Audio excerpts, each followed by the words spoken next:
Think of it as the LGBT embassy around the world, a group fighting for our rights and making sure we have the best information possible about countries that aren't so gay-friendly. Our guests today, Neil Grungras and Frederick Hertz of ORAM. Welcome. Thank you.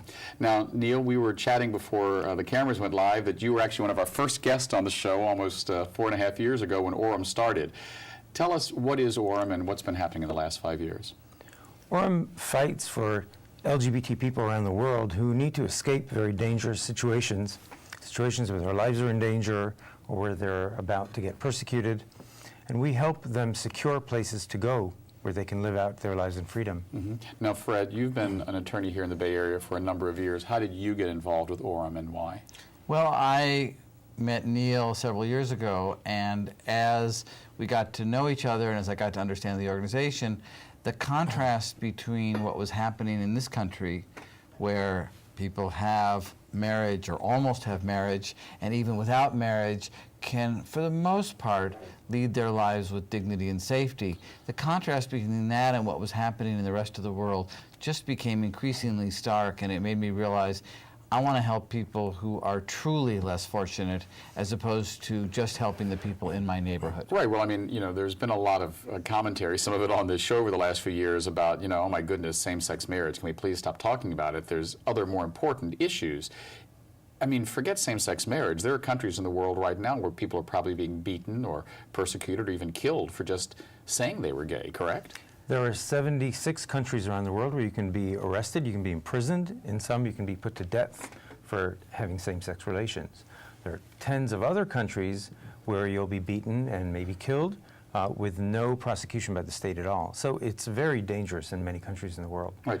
Talk to us about some of those worst countries. I mean, maybe you can or can't name them, but, you know, we know what's been going on in Russia. It's been a lot in the news lately where you can't even talk about being gay. But in some African countries and some Arab countries, there are laws on the book that literally say to be gay is to be put to death, correct? There are 7 countries where you can be put to death if you're caught. Mm-hmm. And they are? And they are Iran, Saudi Arabia, Somalia, the northern part of Nigeria. You know that there's a law pending in Uganda still, which is actually not being applied. Those are the main countries. Mm-hmm. And before ORAM came to be, who was doing this sort of work? Who was telling us, you know, you may not want to take a road trip to Nigeria or... Well, this is an opportunity to explain some of what ORAM does, which is different than other groups. There's a group, for example, International Lesbian Gay Human Rights Commission, which has done a really marvelous job of shining the light on what is happening in these countries and to the extent possible, helping people in those countries. What I think ORAM has really figured out that is different is there are people who really aren't able to stay in their country and fight. There really are people that need to leave for various reasons, personal and political. And so what I think is really hopeful is that there really is a network of organizations, Human Rights Watch, Hertz, these other organizations, each of which is doing something different in this spectrum of rescue and help. But what ORAM does is literally save people's lives and get them out of dangerous situations.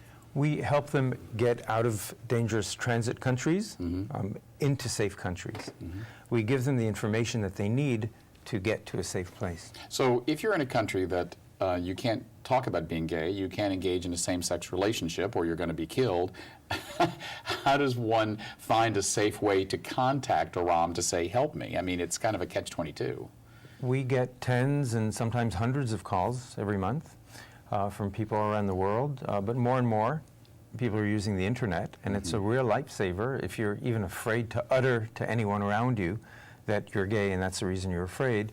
You can still go online, and usually if your internet isn't blocked in the country where you live, you can find out what you need to get out. The other thing that's happening, which is one of the strategies that ORAM is using, is there are established refugee organizations all over the world, and one of the goals of ORAM has been to use training and advocacy so that if someone finds themselves in South Africa or Mexico or Vienna, Austria, the existing refugee associations will actually be more welcoming and more open to helping gay and lesbian refugees than they might otherwise have been. Now, you mentioned South Africa. I remember when Mandela became president, and what a great moment that was. But then I remember kind of being surprised and delighted that suddenly this country, which had gone from racial apartheid to having and writing a constitution that was the most pro-gay, I think, still on the planet. Has South Africa become really kind of like Portugal was during World War II, a safe haven for people fleeing persecution on that continent? Yes and no. Many people are flocking to South Africa for a lot of reasons, including the fact that the law is very progressive. But at the same time, South Africa is one of the most dangerous countries on the African continent in terms of crime. So what happens is that if you've escaped to South Africa, you probably are living in a very high crime neighborhood because you don't have anything but the shirt on your back, if you're lucky to have that. And so you suffer a lot of the violence that people suffer in South Africa who are resident there. There are also very serious indigenous problems in South Africa, like something you've probably heard about, corrective rape, where usually lesbians will be raped in order to turn them straight. So South Africa turns out to be one of the most dangerous countries to be LGBTI for those reasons, to be an LGBTI refugee. Mm-hmm.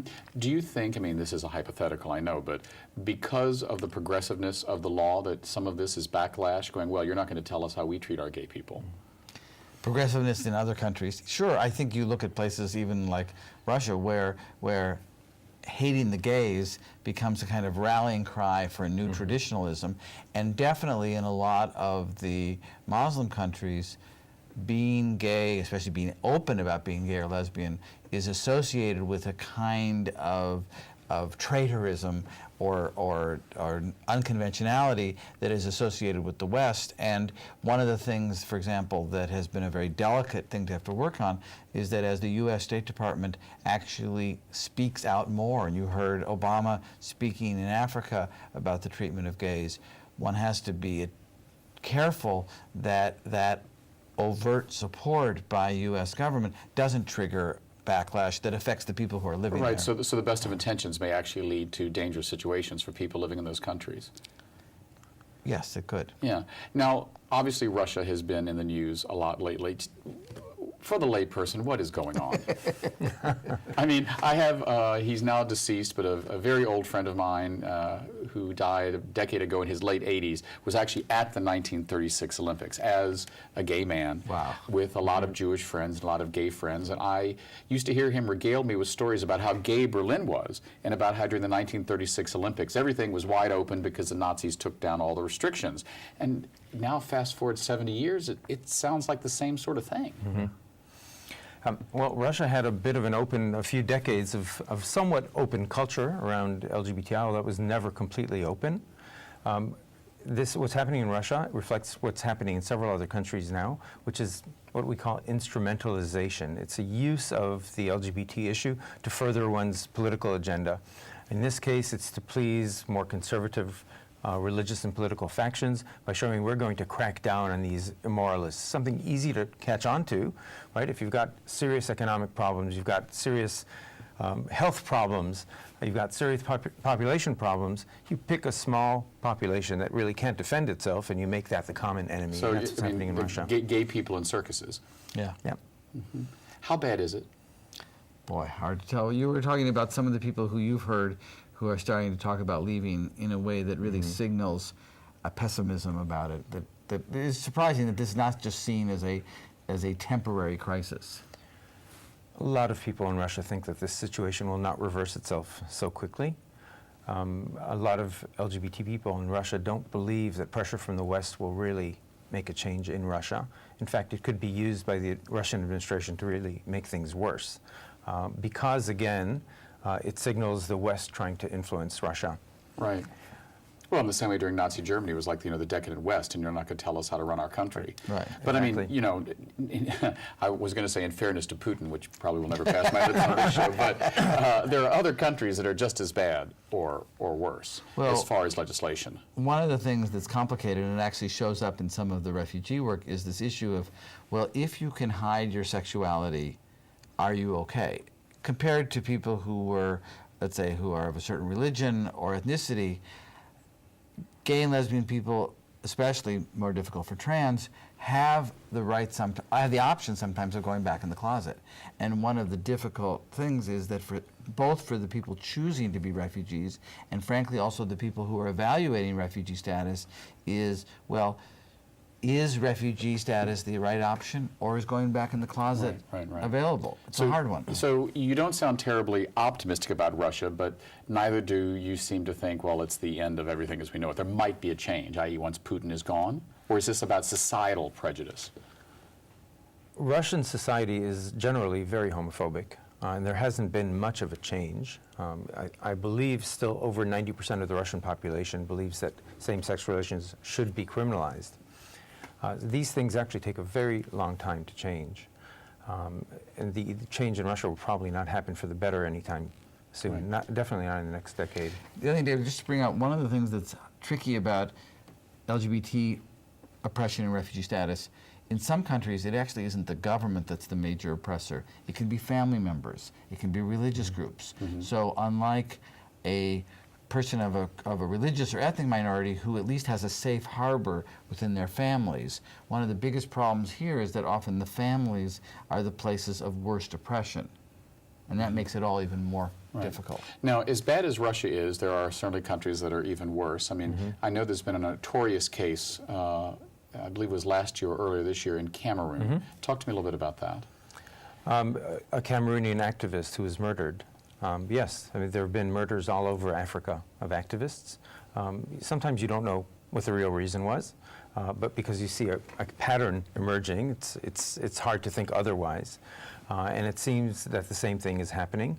The country that actually got all the world attention a couple of years ago was Uganda, of course, where there was a spate of exposures of LGBT people. There was, one of the newspapers actually published photos of people with the headline, "Kill the Gays," trying to create an atmosphere of real persecution. There are fears that the same thing is happening in Cameroon and in several other countries in West Africa and Central Africa. Again, this is a very small, easy to target group. Very easy to persuade your population that you are doing the morally right thing by targeting LGBT people. Right. I mean, the work you do is very important, but hearing you describe it, it sounds like you're trying to shovel back the sea. It sounds like it's getting worse in a lot of countries, not better.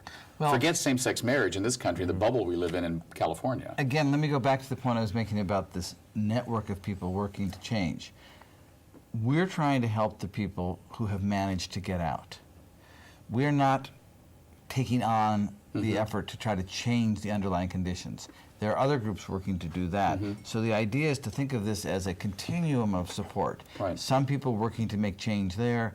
What we're working on is for those who are fortunate enough to get out, how to make sure they get safety and treatment that is appropriate so that they can resettle in a new place. Great. In our last few moments, talk to me about those people that you have helped over the last 5 years get out to a safe place. How many people are we talking about, and from what countries? We've helped many tens of people at this point. The country where most of our clients have come from has been Iran, where there's a death penalty, of course, for same-sex relations.